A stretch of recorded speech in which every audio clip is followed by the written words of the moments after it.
13. அஜய் ரோட்டை நோக்கி காரை செலுத்திக் கொண்டிருந்தான். விக்ரம் செக்யூரிட்டிகளுக்கு கால் செய்து தான் அஜயுடன் வருவதாகவும், நீங்கள் தூரமாக என்னை ஃபாலோ செய்யுங்கள் என்றும் அருகில் வரவேண்டாம் என்றும் கூறிவிட்டான். அஜயும் மலரும் பேசிக்கொண்டே வந்தனர். அண்ணா அண்ணா என்று கூறியே அஜயின் மனதில் தங்கை என்ற இடத்தை பிடித்து விட்டாள். அஜய்க்கும் மலரை மிகவும் பிடித்து போனது. அவள் கள்ளம் கபடமற்ற பேச்சு, குழந்தை உள்ளம் என அனைத்தையும் பிடித்து விட்டது. தனக்கு இப்படி தங்கை கிடைக்கும் என அவன் நினைத்து கூட பார்த்தது இல்லை. இவர்கள் இங்கு உரையாடிக்கொண்டே வர விக்ரம் மலரை விழுங்கிக் கொண்டு வந்தான். பேச்சு மட்டும் கீர்த்தியிடம் இருக்க, பார்வை என்னவோ மலரிடம்தான் இருந்தது. இதை அஜயும் கீர்த்தியும் கவனித்துக் கொண்டேதான் வந்தனர். இங்கு கீர்த்தியோ, இந்த அண்ணன் எதுக்கு மலர் இப்படி பார்த்துக்கிட்டு இருக்காரு என்று நினைத்து கொண்டே இருக்க, இவர்கள் இறங்க வேண்டிய இடமும் வந்தது. எங்கே தன்னை யாரும் கண்டுபிடித்து விடுவார்களோ என்று விக்ரம் கூலரும் கேப்பும் அணிந்து கொண்டான். கீர்த்தி அஜய் முன்னே இறங்கி ருக்கு மேமை தேட ஆரம்பித்தனர்.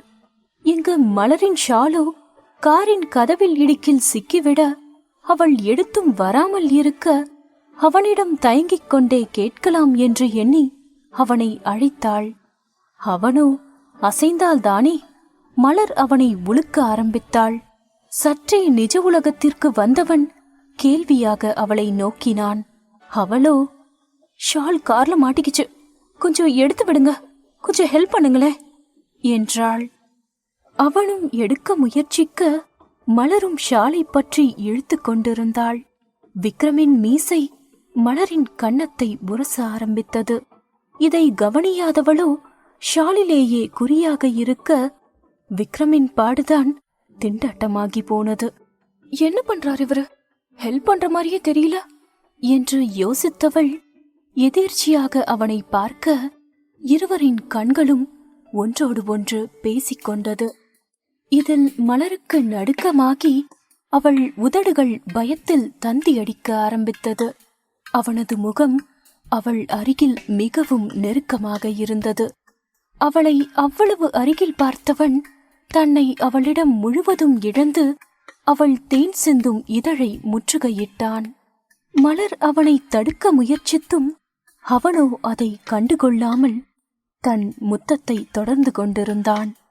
அவள் கைகள் இரண்டையும் அவனது ஒரு கையால் பற்றியிருக்க, அவனது மறு கையால் இடையை பற்றி இழுத்து அவள் சுதாரிக்கும் முன்னர் அவளது இதழ் சுவையில் தன்னை இழக்க ஆரம்பித்தான். அவள் மூச்சு வாங்க சிரமப்படுகிறாள் என தெரிந்து சிறு இடைவேளை விட்டு மீண்டும் அவள் இதழை கவ்வினான். இங்கு மலரின் பாடுதான் திண்டாட்டமாகி போனது. அஜயோ என்ன மலரையும் அவனையும் காணவில்லை என பார்க்க, கீர்த்தி அவர்கள் கூட்டத்தை தேடுவதில் முனைப்பாக இருக்க, மலரை மறந்தே போனாள். அஜய் மீண்டும் காருக்கு அருகில் வந்தான். அங்கு அவன் கண்ட காட்சியில் அப்படியே ஸ்டக் ஆகி யூட்டர்னை போட்டு திரும்பி விட்டான். அட பாவி, ஒரு கன்னி பையனை வச்சுக்கிட்டு இவன் பண்ற வேலை இருக்கே, இவனுக்கு மட்டும் எப்படித்தான் இப்படிலாம் சான்ஸ் கிடைக்குதோ தெரியல என்று நினைத்து கொண்டு புலம்பிக் கொண்டிருந்தான். இங்கு விக்ரமோ கடமையை கண்ணாக, எங்கு மலர் தன்னை விட்டு சென்று விடுவாளோ என அவளை இறுக்கி அணைத்து கொள்ள, மலரின் கண்களில் கண்ணீர் வழிய ஆரம்பித்தது. அவள் இதழின் சுவையில் மாற்றத்தை உணர்ந்தவன் அவளை அப்படியே விட்டுவிட்டான். தான் என்ன செய்து விட்டோம் என்று தன்னை தானே கடிந்து கொண்டான். ஓ காட், நான் என்ன பண்ணிட்டேன், ரொம்ப தப்பு பண்ணிட்டேன். அவளோட பெர்மிஷனை இல்லாம நான் இப்படி பண்ணது ரொம்ப ரொம்ப தப்பு ச்சே என்று தன்னை தானே தலையில் அடித்துக் கொண்டான். பின்பு அவளுக்கு தண்ணீரை எடுத்து நீட்டினான். அவளும் தற்போது அது தேவையாதலால் மறுக்காமல் வாங்கி குடித்தாள். பின் கீழிறங்கி அவனை திரும்பிக் கூட பார்க்காமல் சென்று விட்டாள். விக்ரமும் கேப் மற்றும் கூலர்ஸை அணிந்து கொண்டு அவளை பின்தொடர ஆரம்பித்தான். அதற்குள் அவள் நண்பிகள் அவளை பார்த்து கையசைக்க இவள் ஓடி சென்று அவர்களை அணைத்துக் கொண்டாள். விஜிதான் இவளை அணைத்துக் கொண்டு அழுதே விட்டாள். ருக்குவும் அனைவரையும் பேருந்தில் ஏற சொல்லிவிட்டு அஜய் விக்ரம் அருகில் வந்து மன்னிப்பையும் நன்றியையும் சொல்லிவிட்டு அவரும் பேருந்தில் ஏறிக்கொண்டார். இங்கு கீர்த்தியோ வேகமாக ஓடி வந்து விக்ரமிடம் தன் போன் நம்பரை கொடுத்துவிட்டு அஜயிடம் சாரியும் சொல்லிவிட்டு மீண்டும் பேருந்தில் ஏறிக்கொண்டாள். இங்கு மலரோ அஜயிடம் விடை பெற்றுக் கொண்டு பேருந்தில் ஏறிக்கொண்டாள். தவறியும் விக்ரமை ஏறெடுத்து கூட பார்க்கவில்லை. பேருந்தும் புறப்பட்டது. இதை பார்த்த விக்ரமோ மொத்தமாய் உடைந்தே விட்டான். அஜய் விக்ரமின் கையில் அழுத்தம் கொடுக்க எதுவும் பேசாமல் அவன் கார் இருக்கையில் சென்று அமர்ந்து தலையை பின்னால் சீட்டில் சாய்த்து கொண்டான். கண்கள் கலங்கியிருந்தது. இதை பார்த்த அஜயோ, மச்சான், நான் ஒன்னு சொல்லட்டுமா? உன்னை அடிச்சுக்க ஆளே இல்லடா. எப்படிடா கேப்ல கடா வெட்டுற? என்ன வேலை பண்ண நீ?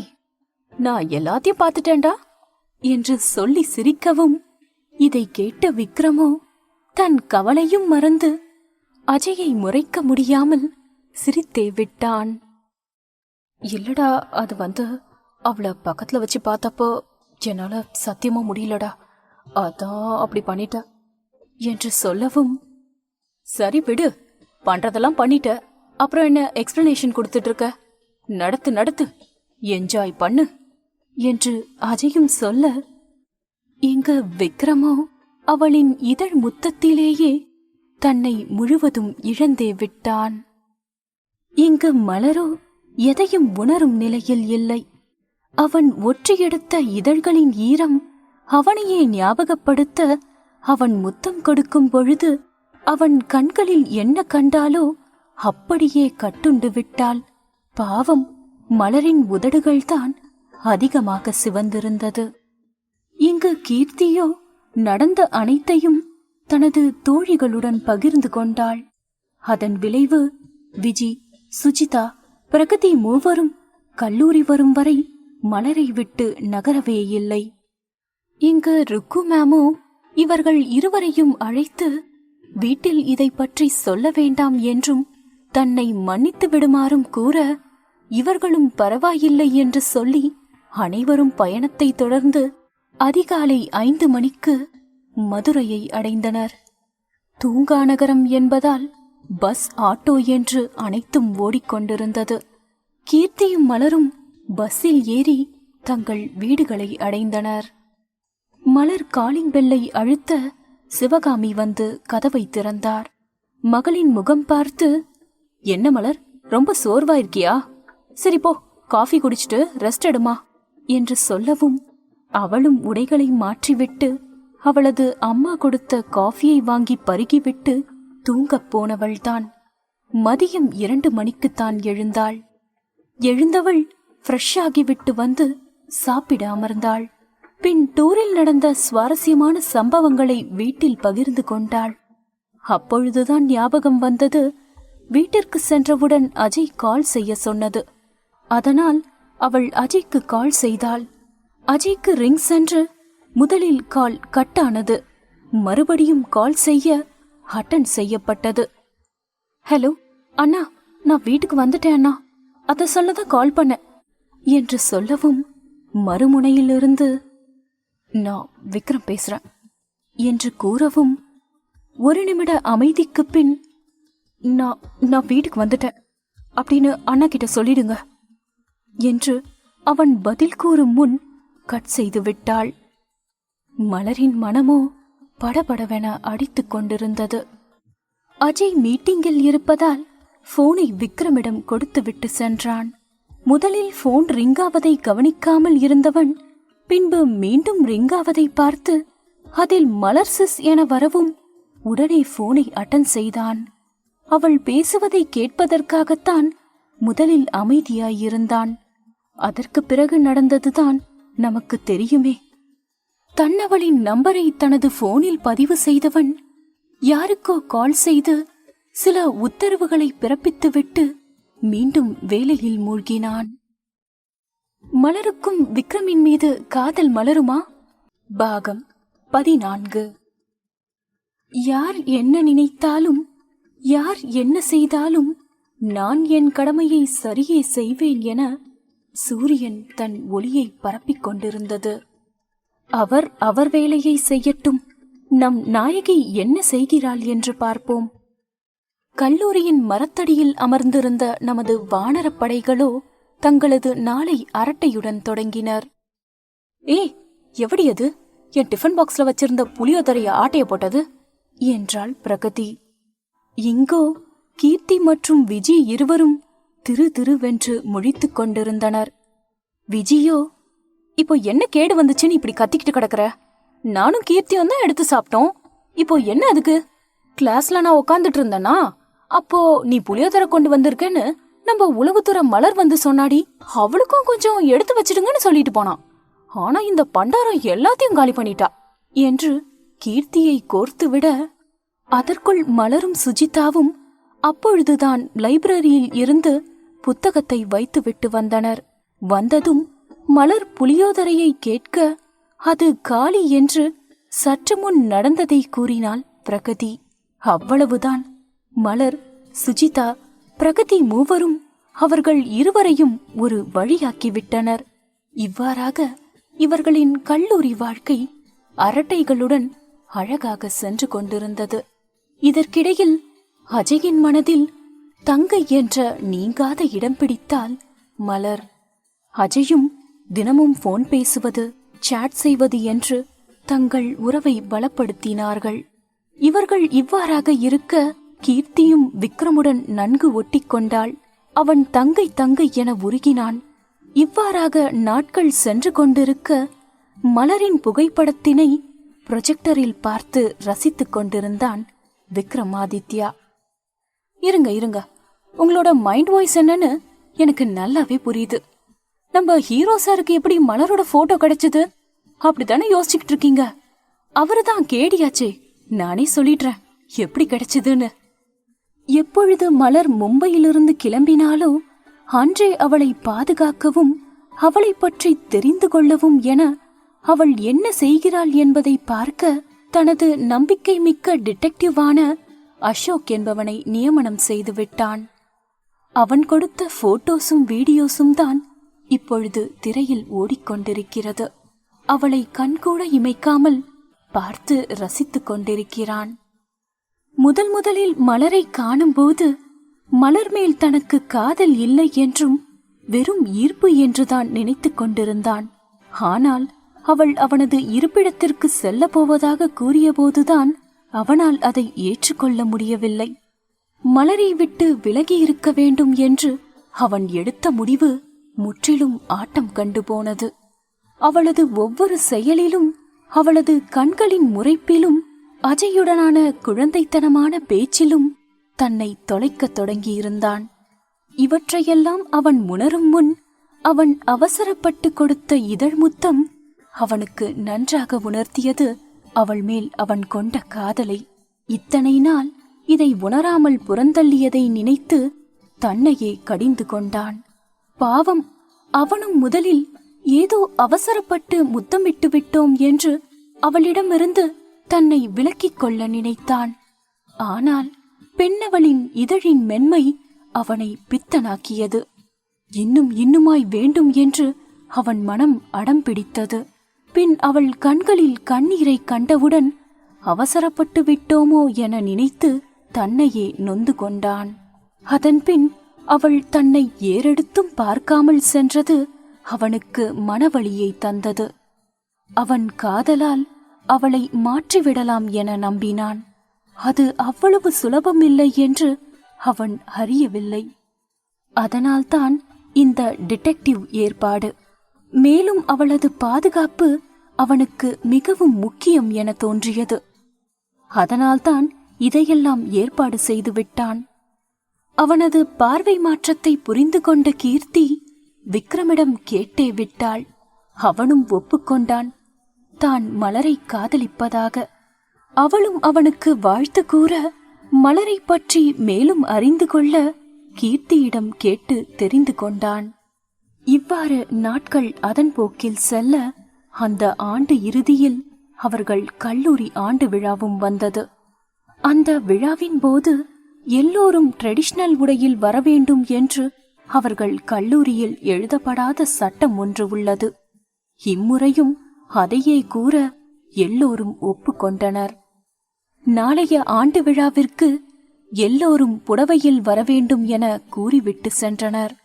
இன்று கல்லூரியில் நடந்ததை விக்ரமிடம் கீர்த்தி கூறிக்கொண்டிருக்க, விக்ரமோ புடவையில் தன்னவளை தான் முதலில் பார்க்க வேண்டும் என நினைத்து கொண்டிருக்க, இங்கு கீர்த்தியோ போனில் கத்திக் கொண்டிருந்தாள். அண்ணா அண்ணா, ஹலோ, லைன்ல இருக்கீங்களா என்று கத்திவிட்டு எந்த பதிலும் வராததால் போனை அணைத்துவிட்டு உறங்க சென்று விட்டாள். இங்கு கனவில் இருந்து மீண்டவனோ யாருக்கோ கால் செய்து சில உத்தரவுகளை பிறப்பித்துவிட்டு உறங்க சென்று விட்டான். இதை எதையும் அறியாத மலரோ நாளை காலை கட்ட வேண்டிய புடவையை பிளீட்ஸ் பிடித்து பின் செய்துவிட்டு அதற்கு ஏற்றவாறு அணிகலன்களையும் எடுத்து வைத்துவிட்டு உறங்க சென்று விட்டாள். விக்ரம் இங்கு என்ன செய்ய காத்து கொண்டிருக்கிறான்? மலரை நாளை சந்திப்பானா? பாகம் 15. என் ஜன்னல் வந்த காற்றே ஒரு தேநீர் போட்டு தரவா, உன் வீட்டில் வந்து தங்க பின் தோழியை நானும் வரவா என மலரின் போன் சிலுங்கிட, அவள் தூக்கத்திலேயே கண்கள் மூடிய நிலையில் அவள் மெத்தையின் ஓரத்தில் கிடந்த போனை எடுத்து, காலங்கத்தாலேயே எந்த நாய் இது போன் பண்ணி தூக்கத்தை கெடுக்கிறது என்று சலித்தவாறே மெல்ல அவள் கண்களை திறந்து தொடுதிரையில் கீர்த்தியின் பெயரை கண்டவுடன் கொலைவெறியில் அட்டன் செய்து பொரியத் தொடங்கிவிட்டாள். ஏ பரதேசி நாய, எதுக்கடி காலங்கத்தால போன் போட்டு என் தூக்கத்தை கெடுத்த? என்ன வேணும் உனக்கு என்று சொல்லவும் மறுபக்கமோ பேரமைதி நிலவியது. பின் ஒரு பெருமூச்சை விட்டுவிட்டு, ஏ என்ன மச்சி, காலையிலேயே இந்த கிழி கிழிக்கிற? என்ன பார்த்தா பாவமா தெரியலையா உனக்கு? தூங்கிட்டா இருந்த மச்சி என்று அவள் கேட்கவும், குரங்கு கொலவெறியில இருக்க, கையில கிடைச்ச உன்னை கைமா பண்ணிடுவேன். ஒழுங்கா போனை வச்சு தொலை, இல்ல எதுக்கு போன் பண்ணன்னு சொல்லி தொலை என்றாள் மலர். மச்சி, இன்னைக்கு நான் பஸ்ல வரமாட்டேன், அப்பா கூட தான் வரப்போறேன், அத சொல்லதான் கூப்பிட்டேன். அதுக்கு நீ இந்த கத்து கத்துற என்று சொல்லவும், ஓ அதுக்குதான் கூப்பிட்டியா? சரி, அப்ப நானும் அப்பா கூட வந்துடுறேன், நம்ம காலேஜ்ல மீட் பண்ணலாம், பாய்டி என்று சொல்லிவிட்டு மலரும் போனை அணைத்தாள். இன்னைக்கு தூக்கத்தை கெடுத்துட்டாளா? இதுக்கு மேல திரும்பவும் படுத்து தூங்குன அவ்வளவுதான், எந்திரிக்கவே மாட்டேன். சரி, போய் கிளம்பிடுவோம், அதான் நமக்கும் நல்லது என்று சொல்லி குளியலறைக்குள் புகுந்து கொண்டாள். பெண் தயாராகி ஹாலில் வந்தமர்ந்தாள். தன் மகளை பெருமை பொங்க பார்த்துவிட்டு அவள் கையில் காஃபியை திணித்துவிட்டு சாப்பிட்டு போகலாம் என்று கூறினார் சிவகாமி. மா, அப்பா எங்கம்மா? காலையிலிருந்து ஆளையே காணோம் என்று மலர் சொல்லவும், அத நான் சொல்றேன் என்று சற்றே ரூமிலிருந்து வெளியே வந்தாள் தேனு. என்னம்மா டீச்சரம்மா, எங்க புடவெல்லாம் கட்டிட்டு கிளம்பிட்டீங்க? ரெஜிஸ்டர் ஆபீஸ் போய் கல்யாணம் பண்ணிக்க போறீங்களா? எங்க மாமா என்ன பண்றாரு, கொஞ்சம் சொன்னீங்கன்னா தெரிஞ்சுப்போம் என நக்கலாக கூறவும், ஏனோ மலரின் மனதில் ஒரு சில நிமிடங்கள் விக்ரமின் நினைவு வந்து போனது. சிவகாமி வந்து தேனுவின் தலையில் கொட்டிவிட்டு, அடியை, இதெல்லாம் நீதாண்டி பண்ணுவ, என் புள்ள தங்கமாக்கும், அவளுக்கு ஒரு ராஜகுமாரன் தான் மாப்பிள்ளையா வருவான், நீ போயே ஸ்கூலுக்கு கிளம்புற வழிய பாரு, கிழவி மாதிரி பேசிக்கிட்டு. மலர், உங்க அப்பா இப்ப வந்துடுவாருமா, விஸ்வநாதன் அங்கிள் வீட்டுக்கு போயிருக்காரு, நீ சாப்பிட்டுக்கிட்டே இரு, அதுக்குள்ள அவர் வந்துடுவாரு என்று சொல்லிவிட்டு தோசையையும் சுட்டு மலருக்கு கொடுத்துவிட்டு அவளும் சாப்பிட்டு கொண்டிருக்க அதற்குள் அன்புவும் வந்துவிட்டார். பின்னர் இருவரும் கிளம்பி காலேஜ் வந்தடைந்தனர். அன்புவும் மலரை இறக்கிவிட்டு அவள் கையில் 200 ரூபாய் பணமும் கொடுத்துவிட்டு செலவிற்கு வைத்துக் கொள்ளுமாறும் சொல்லிவிட்டு அங்கிருந்து கிளம்ப முயற்சித்தார். அப்பா, ஒரு நிமிஷம், இன்னைக்கு நைட்டு வர லேட் ஆகும்பா என்று சொல்லவும், சரிம்மா நீ பார்த்து வந்துடு என்று சொல்லிவிட்டு அவரும் கிளம்பி விட்டார். மலரும் கல்லூரியை நோக்கி நடந்து கொண்டிருந்தாள். அங்கே வழக்கம் போல ரஞ்சித் இவளை கண்ணெடுக்காமல் பார்த்து கொண்டிருந்தான். அவள் தலையில் பூ இல்லை என்று தெரிந்து அவளுக்கு பூ வாங்கி கொடுக்க நினைத்து அவள் அருகில் செல்ல, அவளோ அங்கிருந்த பூவிற்கும் பாட்டியிடம், பாட்டி 2 முழம் பூ தாங்க, எவ்வளவு பாட்டி என்று கேட்கவும், பாப்பா 50 ரூபா தாமா என்று சொல்லிக்கொண்டே இருக்க, அதற்குள் ரஞ்சித் அருகில் வந்து, மலர் நான் வாங்கி தர என்று சொல்லவும், அவளோ அவனை முறைத்துவிட்டு, நீங்க யாரு எனக்கு பூ வாங்கி கொடுக்க, தயவு செஞ்சு போயிடுங்க என்று சொல்லி பாட்டியிடம் பூ வாங்கி தலையில் வைக்க, அப்பொழுது பாட்டி, டே தம்பி, அந்த பொண்ணுக்கு சித்தப்பா மாதிரி இருந்துகிட்டு அவளுக்கு நீ பூ வாங்கி கொடுக்க போறியா? அந்த பக்கம் போடா எடுபட்ட பயலே, என் வியாபாரத்தை கெடுத்துக்கிட்டு என்று சொல்லவும், மலரோ பாட்டி சரியா சொன்னீங்க என்று சொல்லிவிட்டு விழுந்து விழுந்து சிரித்து கொண்டிருந்தாள். இதை ஒரு ஜோடி கண்கள் கோபத்தோடு பார்த்து கொண்டிருந்தது. அவள் சிரிப்பை பார்த்தவன் தனது பற்களை நரநரவென கடித்துக் கொண்டிருந்தான். கோபத்தின் உச்சிக்கே சென்றவன் தனது கோபத்தை குறைக்க முயற்சி செய்து கொண்டிருந்தான். பாவம், மலர்பாடு இனி திண்டாட்டம்தான். அவளும் கல்லூரிக்குள் சென்றுவிட அவளின் கேங் அனைவருமே பக்காவாக வந்திருந்தனர். கீர்த்தி வயலட் கலர் டிசைனர் சாரியிலும், விஜி எல்லோ கலர் பட்டுப்புடவையிலும், பிரகதி மற்றும் சுஜிதா இருவரும் ஆரஞ்சு கலரில் டிசைனர் புடவை கட்டி அதற்கேற்ற அணிகலன்களையும் அணிந்திருந்தனர். செல்ஃபீஸ் எடுத்துக்கொண்டும் அதை ஸ்டேட்டஸில் அப்டேட் செய்து கொண்டும், கல்லூரியில் கொடுக்கும் உணவை ஒரு கட்டு கட்டிக்கொண்டும், பின் வழக்கம் போல அரட்டையுடன் அந்த நாள் நகர்ந்து கொண்டிருந்தது. பின் மாலை 6 மணி போல் விழா ஆரம்பமானது. ஒரு பெண் விழாவை தொகுத்து வழங்கிக் கொண்டிருக்க, மதுரையின் கலெக்டர் தான் அன்று சீஃப் கெஸ்டாக வந்திருந்தார். அவரும் சில நேரம் உரைகளை ஆற்ற, சற்று நேரமே மௌனமாக இருந்த கூட்டம் சிறிது நேரத்திலேயே கூச்சலிட ஆரம்பித்தது. அதை கண்ட கலெக்டரோ வேக வேகமாக தன் உரையை முடித்துவிட்டு கிளம்பிவிட்டார். பின்பு முதல்வர் ஆண்டு அறிக்கை வாசிக்க, மலரும் கீர்த்தியும் தோள் மேல் தோள் சாய்ந்து தூங்க ஆரம்பித்து விட்டனர். இதை பார்த்து கொண்டிருந்த பிரகதியோ, ஏய் என்னடி இந்த பிரின்சி மொக்கைய போட்டு சாவடிக்குது, இப்ப பாரு இந்த கல்ல வச்சு அது மண்டைக்கு உடைக்க போறேன், ச்சே அறுக்கிற ரம்போ என்று அவளும் அவள் போக்கிற்கு கத்திக் கொண்டிருந்தாள். சற்று நேரத்தில் அனைவரும் கூவ ஆரம்பிக்க, பிரின்சியும் ஒரு வழியாக உரையை முடிக்க பரிசுகள் கொடுக்க ஆரம்பித்து விட்டனர். மற்ற டிபார்ட்மெண்ட்டுகளை சேர்ந்தவர்கள் பரிசுகளை வாங்கி முடிக்கவும், பின்பு ஃபேஷன் டெக்னாலஜி மாணவியர்களின் பெயர்கள் பெர்சன்டேஜ் அடிப்படையில் வாசிக்கப்பட்டது.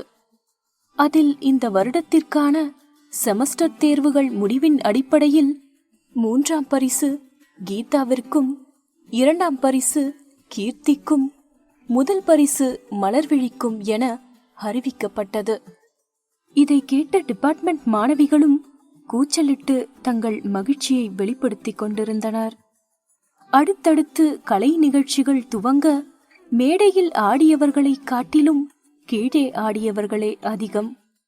பிரின்சியும் மற்ற ஸ்டாஃபுகளும் கூப்பாடு போட்டு பார்த்துவிட்டு அவர்களும் அமர்ந்து கொள்ள, இங்கு நமது வானரப்படைகளோ ஆளுமா டோலுமா என்ற பாடலுக்கு குத்தாட்டம் போட்டு கொண்டிருந்தனர்.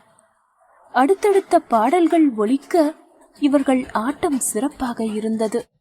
பத்தாக்குறைக்கு சாரியை மொத்தமாக எடுத்து சொருகிவிட்டாள் நமது மலர். அவளது பளிங்கு நிற இடை அதில் அழகாக எட்டி பார்க்க, அதையெல்லாம் பார்க்கும் நிலையில் அவள் இல்லை. ஆனால் 4 ஜோடி கண்கள் அவளைத்தான் பார்த்து கொண்டிருந்தது. அதோ இதோ என்று மணி 8ஐ காட்ட கீர்த்தியின் செல் சினுங்கியது. அதில் விக்ரம் அண்ணா என்று வர உடனே போனை அட்டன் செய்தாள். அவன் என்ன கூறினானோ முதலில் மறுத்த கீர்த்தி பின்பு ஒப்புக்கொண்டாள். பேசி முடித்து மலரை ஒரு பார்வை பார்த்துவிட்டு பின் நடனத்தை ஆடிக்கொண்டிருந்தாள். இவர்கள் ஆடுவதில் படுபிசியாக இருக்க கீர்த்தி பேசியதை யாரும் கவனிக்கவில்லை. நேரமாவதை உணர்ந்த மலரோ தோழிகளிடம் விடைபெற்று அங்கிருந்து கிளம்பிவிட்டாள். இதில் மலர் கவனிக்க தவறியது கீர்த்தி அவளின் போனை எடுத்ததை. பாவம், அவள் கவனித்திருந்தால் இந்நேரம் அவளை கொன்று புதைத்திருப்பாள். ஏனோ அவளிடம் தப்பித்து விட்டாள். மலரும் இதை கவனியாமல் சென்று விட்டாள். மலர் கல்லூரி விட்டு வெளியே வந்து பேருந்து நிறுத்தத்தை நோக்கி நடந்து கொண்டிருந்தாள். அப்பொழுது வேகமாக எங்கிருந்தோ வந்த கார் ஒன்று அவளை நோக்கி வர ஒரு கை அவளை உள்ளிழுத்து போட்டது. கன நேரத்தில் இது நடந்துவிட பாவம் மலர் அதிர்ச்சியில் மயங்கி சரிந்தாள். அந்த காரின் உள்ளிருந்தவனோ அவளை இழுத்து தன்மேல் போட்டுக்கொண்டான். அந்த கார் 4 வழி சாலையில் சீறி பாய்ந்து கொண்டிருந்தது. இதை ஏதும் அறியாத மலரோ அவன் நெஞ்சில் மேலே சாய்ந்து கொண்டு அவன் இதயத் துடிப்பை கேட்டுக்கொண்டிருந்தாள். கார் சென்று ஒரு வீட்டின் முன் நின்றது. அவளை பூ போல தூக்கிக் கொண்டு போய் அங்கிருக்கும் மெத்தையில் போட்டு அவனும் அவள் அருகில் படுத்துக் கொண்டான். அவள் முகத்தை கைகளால் ஏந்தி முகம் முழுவதும் முத்தமழை பொழிந்தான். கடைசியில் அவள் தேன் ஊறும் இதழில் இலை பாரினான். பின் அவன் எழுந்து அவளுக்கான உணவு மற்றும் தண்ணீரை கொண்டு வர சொல்லிவிட்டு அவன் உடையை மாற்ற சென்று விட்டான். இந்த இடைப்பட்ட நேரத்தில் மலர் முழித்துவிட தான் எங்கிருக்கின்றோம் என்று யோசிக்கவும் நடந்தது புலப்பட, ஐயோ, யாரோ என்ன கடத்திட்டாங்களா? யாரா இருக்கும்? இந்த ரஞ்சித் வேலையா இருக்குமோ என்று அவள் மனம் போன போக்கில் யோசிக்க, ஏதோ அரவம் கேட்டு ரூம் வாசலை அவள் பார்க்கவும் அங்கோ நம் கதாநாயகன் நின்று கொண்டு இவள் முகத்தில் தெரியும் பாவனையை ரசித்துக் கொண்டிருந்தான். கடைசியாக அவனின் பார்வை அவள் இதழை மொய்த்தது. அவன் பார்வை போகும் இடத்தை கண்டவள் தன் சேலை முந்தானியை எடுத்து தன் உதட்டை மறைத்துக் கொண்டாள். இதை பார்த்த அவனுக்கோ தன் சிரிப்பை அடக்க முடியவில்லை. அவளோ அவனை கேள்வியாய் நோக்கினாள். நீங்க எப்படி இங்க வந்தீங்க? எதுக்கு நீங்க கூட்டிட்டு வந்தீங்க? நான் வீட்டுக்கு போகணும். அம்மா அப்பா என்ன தேடுவாங்க. இப்போ எதுக்கு கூட்டிட்டு வந்தீங்கன்னு வாயை திறந்து சொல்றீங்களா இல்லையா என்று அவள் கத்திக் கொண்டிருக்க, அதையெல்லாம் கவனிக்காமல் அவன் அவள் கண்கள், கன்னம், உதடு என்று அதையே மேய்ந்து கொண்டிருந்தான். இதை அறியாதவளோ அவன் அருகில் சென்று அவனை உலுக்கவும் அவன் சுயநினைவு வந்தவனாய், நீ சாப்பிட்டியா இல்லையா என்று கேட்டவுடன் அவளும் அவனை மௌனமாக பார்க்க, நீ சாப்பிடல தானே? சரி, நம்ம 2 பேரும் சாப்பிட்டு அப்புறம் மத்தத பேசிப்போம் என்று சொல்லிவிட்டு அவளை இழுத்துக்கொண்டு டைனிங் அறைக்குள் சென்றான். அவளும் சென்று அவனுடன் சாப்பிட்டு முடித்து பின் அங்கிருக்கும் ஜூஸையும் பருகிக் கொண்டிருந்தாள். அவளுக்கும் ஜூஸினால் உதட்டின் மேல் மீசை உண்டாக அதை பார்த்து ரசித்துக் கொண்டிருந்தான். இங்கு மலரோ, சரி சார், அப்ப நான் வீட்டுக்கு கிளம்புறேன், எங்க வீட்டுல என்ன தேடுவாங்க என்று கூறிக்கொண்டு எழப்போக அவன் அவளின் கையை பிடித்து இழுக்க, அவன் இழுப்பான் என அறியாதவள் அவன் மீது மோதி நிற்க அவள் நெஞ்சம் படபடவென அடித்துக் கொள்ள ஆரம்பித்தது. அவனோ அவளின் இடையை சுற்றி கை போட்டு நன்றாக இறுக்கி அணைத்துக் கொள்ள, அவளோ அவனிடம் போராட அது முடியாமல் போக அவனை அடிக்க ஆரம்பித்தாள். அவன் அதை எதையும் சட்டை செய்யாமல் அவள் கை 2ஐயும் அவன் ஒரு கையால் சிறை செய்து பின்பு ஜூஸினால் ஏற்பட்ட மீசையை அவன் நாவினால் வருட, இதை பார்த்தவளோ அப்படியே உறைந்து போய்விட்டாள். பின்பு மெல்ல அவள் இதழுக்கு வந்தவன் அதை மென்றே தின்றுவிட்டான். இங்கு மைண்ட் வாய்ஸோ, அடப்பாவி, என்னடா பண்ற நீ? இனிமே அவனா விட்டாதான் உண்டு.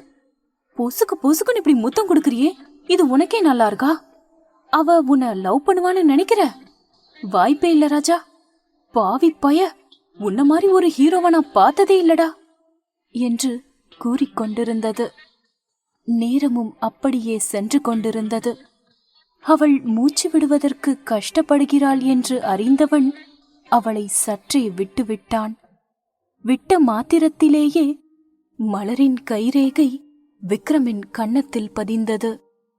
அவ்வளவுதான், அவள் பொங்கிவிட்டாள். அறிவிற்கா இல்லையா அவனுக்கு? ஏதோ ஃபர்ஸ்ட் டைம் கிஸ் பண்ண போனா போகுது, வயசு கோளாறுல பண்ணிட்டேன்னு விட்டா, இப்போ திரும்பவும் இப்படி வந்து நடந்துக்கிறேன் என்கிட்ட. உனக்கு எவ்வளவு தைரியம் இருக்கணும்? வேசியா இருந்தாலும் அவ விருப்பம் இல்லாம அவளை தொடக்கூடாது, அதுதான் நல்ல ஆம்பளை கழகு. ஆனா நீ, ச்சே, சொல்லவே வாய் கூசுது. நீ குடுக்கற பணத்துக்கு படுக்கிறதுக்கு நான் ஒண்ணும் என்று அவள் கூறும் பொழுதே விக்ரமின் கைவிரல் அவள் கன்னத்தை பதம் பார்த்தது. ஏற்கனவே அவள் மீது அவன் கடும் கோபத்தில் இருந்தான். இவள் இப்படி பேசிய வார்த்தைகள் அவனை மேலும் கோபப்படுத்த அருகில் இருந்த கண்ணாடி மேஜையை குத்தியதில் அந்த மேஜை சுக்கு நூறாக உடைந்தது. அவன் கைகளிலும் ரத்தம் வடிந்து கொண்டிருந்தது. அதை பொருட்படுத்தாமல், என்னடி சொன்னைப்பா? காசுக்கு படுக்கிறவளுக்கும் கட்டின பொண்டாட்டிக்கும் வித்தியாசம் தெரியாதவன் நான் இல்லடி என்று சொல்லியவன் அவளை அங்கிருக்கும் கட்டிலில் தள்ளி அவளுக்காக வாங்கி வைத்த மெட்டியை எடுத்து அவள் வெண்டை பிஞ்சு கால் விரல்களில் போட்டு விட்டான். பின்பு மெல்லியதாக அவள் பாதங்களை முத்தமிட்டவன் அவளை பார்க்கவும் அவளோ அதிர்ச்சியில் அல்லவா இருக்கிறாள். அவனது கோபத்தை முதலில் பார்த்தவள் அப்படியே உறைந்து போய் அமர்ந்திருந்தாள். இங்கு அவனோ, இங்க பாரு, நீ இந்த மெட்டிய கழட்டினான்னு தெரிஞ்சது அப்புறம் நான் மனுஷனாவே இருக்க மாட்டேன். இன்னைக்கு நமக்கு கல்யாணம் ஆயிடுச்சு. சோ இன்னையிலிருந்து நீ என் பொண்டாட்டி. எனக்கு மட்டும்தான் உன் மேல உரிமை இருக்கு, புரியுதா என்று அழுத்தமாக சொல்லவும் மலர்தான் பாவம் என்ன செய்வதென்றே தெரியாமல் அழுது கொண்டிருந்தாள். பின் அவளை அணைத்துக் கொண்டவன் அவள் இதழில் இலைப்பாரிவிட்டு நெற்றியில் முத்தமும் இட்டு அவள் சங்கு கழுத்தில் மென்மையாக முத்தத்தை பதித்தவன், யுனோ மலர், நீ எனக்கு வேணும். நீ இல்லாம என்னால இருக்க முடியாதுடி. தயவு செஞ்சு புரிஞ்சுக்கோ. நான் ஏதோ கோவத்துல உன்னை அடிச்சிட்டேன். நீ அப்படி பேசுனது என்னால தாங்கிக்க முடியல. சரி, நீ அழாத என்று அவளை அணைத்து கொண்டு அப்படியே உறங்கி போனான். மலர்தான் பாவம். அவன் கூறியதை ஏற்கவும் முடியாமல் அவன் கைகளை விலக்க நினைக்க, எங்கே அவன் பிடிதான் உடும்பு பிடியாயிற்றே, எங்கே விலகுவது என நினைத்து கொண்டே அப்படியே அவளும் உறங்கி போனாள். விக்ரம் எப்படி இங்கு வந்தான்? ஏன் இவ்வளவு கோபமாக இருக்கிறான்? மலர் அவனை ஏற்றுக்கொள்வாளா? பாகம் 16. இதமான குளிர்காற்று ஈரப்பதத்துடன் தன் மேனி எங்கும் பரவ அழகாக காலை பொழுது புணர ஆரம்பிக்க, இது எதையும் உணராமல் அவன் நெஞ்சு எனும் பஞ்சனையில் வாகாக உறங்கிக் கொண்டிருந்தாள் நமது கதையின் நாயகி. துயில் கலைந்து எழுந்த நமது நாயகனோ தன் நெஞ்சில் சாய்ந்து குழந்தை போல் தூங்கிக் கொண்டிருக்கும் தன்னவளை ரசித்துக் கொண்டிருந்தான். அவளை இன்று காலையில் அவள் கல்லூரி வாசலில் தனது மாமனாருடன் வந்து தரிசனம் கொடுப்பாள் என அவன் நினைத்து கூட பார்க்கவில்லை. ஆம், காரில் இருந்து அவளை 2 ஜோடி கண்கள் பார்த்ததல்லவா? அது வேறு யாரும் கிடையாது, நமது ஹீரோ விக்ரமாதித்யாதான். பின்பு ஏன் மலரின் மீது அவ்வளவு கோபம் என்பதை அவரே சொல்லுவார், கேளுங்கள். அவளை சேலையில் அவன்தான் முதலில் காண வேண்டும் என நினைத்து முந்தைய நாள் இரவே பிளான் செய்து காலையில் தனது பிரைவேட் ஜெட் உதவியுடன் மதுரையை வந்தடைந்தான் நமது கதாநாயகன். பாவம், ஆர்வக்கோளாறில் 7 மணிக்கே வந்திறங்கிவிட்டான். பின்புதான் உணர்ந்தான் கல்லூரி 9 மணிக்கு என்று. தான் வந்ததும் யாருக்கும் தெரியக்கூடாது. பின்னர் பிரஸ் மீடியா என வளைத்து விடுவார்கள். இல்லாததையும் பொல்லாததையும் எழுதுவார்கள். இது தேவையா என நினைத்து ஹோட்டலில் ரூம் புக் செய்யாமல் தனக்கென ஒரு வீட்டை மதுரையில் வாங்கி சமையல்காரனையும் வைத்து விட்டான். அதன் பின்பு அவன் வாங்கிய வீட்டில் சிறிது நேரம் ரெஸ்ட் எடுத்துக்கொண்டு சாப்பிட்டும் விட்டு செக்யூரிட்டியிடம் சில பல கட்டளைகளையும் விதித்துவிட்டு வாசுவிற்கும் கால் செய்து தான் இன்று ஆபீஸ் வரவில்லை என்றும் மீட்டிங்கை அவனையே பார்த்து கொள்ளுமாறும் கூறிவிட்டு காலை கட் செய்து விட்டான்.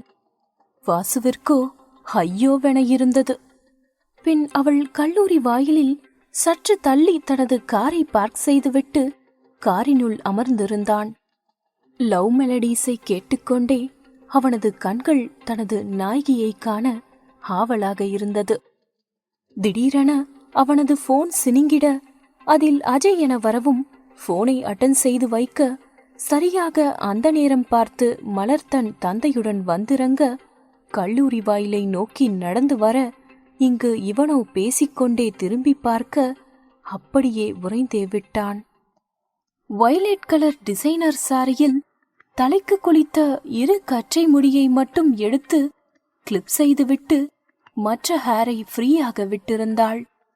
பின்பு காதிற்கு சிறிய ஜிமிக்கியும் கழுத்திற்கு அழகிய நெக்லஸும் அதனோடே சிறிய லாக்கெட் செயினும் கைகளுக்கு கண்ணாடி வளையல்களும் அணிந்தவள் மெல்லியதாக பூமாதேவிக்கு வலிக்காமல் நடந்து வருவதை பார்த்தவன் அவளிடம் சொக்கியே போனான். இவ்வாறு அவளை அவன் ரசித்துக் கொண்டிருக்க இடையில் ஒருவன் வந்து அவளை மறித்து பேசுவதைக் கண்டவன் முதலில் அதை பெரிதாக எடுத்துக்கொள்ளாமல் இருந்தாலும் பின்பு அவன் அவளிடம் நடந்து கொள்வதை பார்த்தவனுக்கு கோபம் தலைக்கேறி அவன் கை முஷ்டிகளை மடக்க ரஞ்சித் அவள் பின்னே செல்ல அவளிடம் ஏதோ பேச அதற்கு அவள் சிரிக்கிறாள் என இவனே கற்பனை செய்து சரியாக தப்பாக புரிந்து கொண்டான். பற்களை நரநரவென கடித்து கீழ் இறங்க முயற்சி செய்தவனை டிரைவர் சமாதானப்படுத்தி அவனுக்கு தண்ணீரையும் கொடுத்தார். பின்பு அவனே தன்னை ஆசுவாசப்படுத்திக் கொண்டு காரிலேயே அமர்ந்தான். பின்னர் அவள் கல்லூரிக்குள் நுழைந்தவுடன் இவன் கண்களிலிருந்து மறையும் வரை கண்டவன் பின் அசோக்கிற்கு கால் செய்து அந்த புதியவனை பற்றி கேட்கவும் அவனை பற்றி அசோக் கூறியதும் தான் தாமதம் அவனை கழுவி ஊற்றிவிட்டான். பின்புதான் மாலையில் கீர்த்திக்கு போன் செய்து அவளும் போனை அட்டன் செய்யவும் மலர் இன்று தன்னுடன் இருப்பாள் என்றும் தான் அவளிடம் பேச வேண்டும் என்றும் மறுநாள் காலை அவளை வீட்டில் விட்டுவிடுகிறேன் என்றும் அதுவரையில் மலர் உன்னுடன் உன் வீட்டில் இருப்பதாக கூறு என்றும் அவளது போனை நீ எடுத்து வைத்துக்கொள் என்றும் கட்டளையை போட்டுவிட்டவன் பிறகு காலை கட் செய்து விட்டான். எப்பொழுதும் இருக்கும் விக்ரமின் குரல் இன்று சற்று வித்தியாசத்தில் இருப்பதை உணர்ந்தவள் தன் தோழியின் நிலை கண்டு சற்றே தயக்கம் ஏற்பட்டாலும் பின் தன் மனதை தைரியப்படுத்திக் கொண்டாள். காரணம் விக்ரமின் மேலுள்ள நம்பிக்கை. அவன் கூறியது போல சிவகாமியிடம் கூறவும் முதலில் மறுத்தவர் பின்னர் ஒப்புக்கொண்டார். கடவுள் மேல் பாரத்தை போட்டுவிட்டு உறங்க சென்று விட்டாள் கீர்த்தி. இதையெல்லாம் நினைத்து பார்த்தவனுக்கு இதழில் ஒரு சிறு புன்னகை. ஒரு பெண்ணை பார்த்த 2 வாரத்தில் அவள் பின்னால் பைத்தியமாக அலையப் போகிறாய் என்று 2 வாரத்திற்கு முன்னால் கூறியிருந்தால் அவன் சத்தியமாக நம்பியிருக்க மாட்டான். ஆனால் இன்றோ அவன் அவ்வாறு அல்லவா இருக்கிறான்? இவ்வாறே யோசித்தபடி ரெஃப்ரெஷாக சென்றான். பின்பு வந்து காஃபியை அருந்திக் கொண்டு அவளுக்கு எதிரிலுள்ள சோஃபாவில் அமர்ந்து கொண்டவன் அவளை அணுவணுவாக ரசிக்கத் தொடங்கினான். மலர் அவளது மீன்விழிகளை மெல்ல திறக்கவும் முதலில் அவளுக்கு தாம் எங்கிருக்கிறோம் என்று புலப்படாமல் போக பின்பு நேற்று நடந்தது யாவும் நினைவுக்கு வரவும் தலையில் கை வைத்துக் கொண்டு அமர்ந்து விட்டாள். இதை பார்த்த விக்ரமோ, என்னாச்சு, போய் எழுந்து ரெஃப்ரெஷ் ஆகிட்டு வா என்று சொல்லவும் அவளும் எதுவும் கூறாமல் ரெஃப்ரெஷாக சென்று விட்டாள். பின் வந்து காஃபியை கொடுக்கவும் அதை குடித்துக்கொண்டே அவ்வப்போது அவனை பார்த்து கொண்டிருந்தாள். அவனோ லேப்டாப்பில் தீவிரமாக எதையோ செய்து கொண்டிருந்தான். பின்பு சற்றே இவளை பார்த்தவனோ, என்ன, ஏதாவது சொல்லணுமா உனக்கு என்கிட்ட என்றான். அவளோ, இங்க பாருங்க, எனக்கு உங்க மேல அப்படி எந்த விருப்பமும் இல்ல. நான் அப்படி உங்களை நினைச்சு கூட பார்த்ததில்ல. ப்ளீஸ் என்ன நீங்க புரிஞ்சுக்கங்க என்று சொல்லவும், இங்க பாரு, நீ என்ன புரிஞ்சுக்கோ. நீ எனக்கு மட்டும்தான், எப்பையும் எனக்கு மட்டும்தான். புரியுதா இல்லையா? சரி, என்ன உங்க வீட்டுக்கு போலாமா என்று சொல்லவும் தான் அவளுக்கு தன் வீட்டின் நினைவு வந்தது. ஐயோ, வீட்டை எப்படி மறந்த? கடவுளே, இப்போ என்ன பண்றது? வீட்ல அம்மா கேட்டா என்ன சொல்றது என்று அவள் பதறவும், அதை பார்த்த அவனும், பயப்படாத, உங்க வீட்டுக்கு போனா உன்னை ஒன்னும் கேட்க மாட்டாங்க. அதுக்கெல்லாம் பிளான் பண்ணியாச்சு. சோ டென்ஷன் ஆகாம நான் கீழே வெயிட் பண்றேன், நீ கிளம்பி கீழே வா என்று சொல்லியவன் கீழே வேகமாக சென்று விட்டான். இங்கு இவளோ அப்பொழுதுதான் தன்னை கவனித்தாள். அவள் சேலை அங்குமிங்கும் விலகி இருக்க, இடுப்பை மறைத்து பின் செய்யப்பட்ட பின் எங்கோ காணாமல் போயிருக்க, அது நேற்று இழுக்கும் பொழுது விழுந்திருக்கும் என நினைத்து கொண்டவள் பின் தன் சேலையின் ஒரு மடிப்பை எடுத்து தனது இடையை மறைத்து கொண்டு பின்பு யோசித்துக் கொண்டே கீழே இறங்கினாள். இவ என்னை விடமாட்டான் போலியே, வீட்டுக்கு வேற கூட்டிட்டு போறான். அம்மா அப்பா பார்த்தா என்ன நினைப்பாங்க? ஐயோ கடவுளே, நீங்க தான் என்ன காப்பாத்தணும் என்று கடவுளின் மேல் பாரத்தை போட்டு மெல்ல அவன் அருகில் சென்று கொண்டிருந்தாள். அவள் அன்னநடையிட்டு நடந்து வரும் பொழுது அவளது கூந்தல் அதற்கேற்ப அங்குமிங்கும் அசைந்தாட, அவள் சிற்றிடை லேசாக சேலையில் இருந்து எட்டி பார்க்க, அதை பார்த்து கொண்டிருந்தவனின் பாடுதான் திண்டாட்டமாகி போனது. இவ்வளவு வச்சுக்கிட்டு நான் எப்படி சும்மா இருக்கிறது?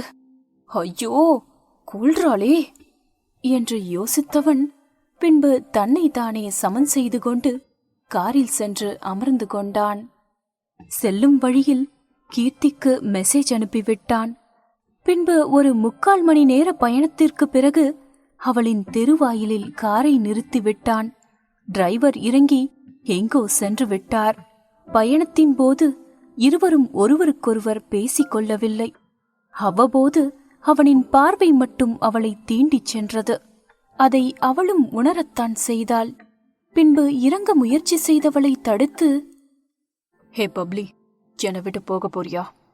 ஐ want to say you something. நான் உன்கிட்ட நேத்து ரொம்ப ரூடா நடந்துக்கிட்டேன். I'm so sorry for that.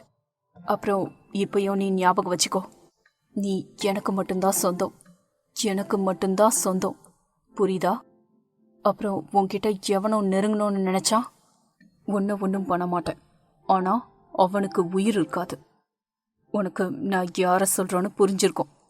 படிப்பு முடிக்கிற வரைக்கும் நான் வெயிட் பண்ணுவேன். அப்புறம் நம்ம மேரேஜ் பண்ணிக்கலாம் என்று அவன் கூறவும் அவள் தலை தானாக ஆடியது. பொம்மை போல் தலையாட்டியவளை கண்டதும் சின்ன சிரிப்பு எட்டி பார்த்தது. பின் அவளை இழுத்து அணைத்து கொண்டான். அவள் என்ன நினைப்பாள் என அவன் அறியாததா? மேலும் அவளை இறுக்கி அணைத்து கொண்டவன் அவள் நடுக்கத்தை பார்த்து, ஏ பப்ளி, எதுக்கு இப்போ டென்ஷன் ஆகுற? ரிலாக்ஸ் என்று கூறினான். அவளும் சற்றே இயல்புக்கு வர பின் அவள் இதழ்களை சுவைத்தான். அவள் கழுத்து வளைவில் முகம் புதைத்துக் கொண்டான். அவனது விரல்கள் அவள் மேனியில் ஊர்வலம் நடத்த, இவளோ மந்திரத்திற்கு கட்டுப்பட்டவள் போல் இருந்தாள். அவன் கைகளோ அவளின் இடையில் கோலமிட, அவள் உணர்ச்சியின் பிடியில் சிக்கித் தவித்தாள்.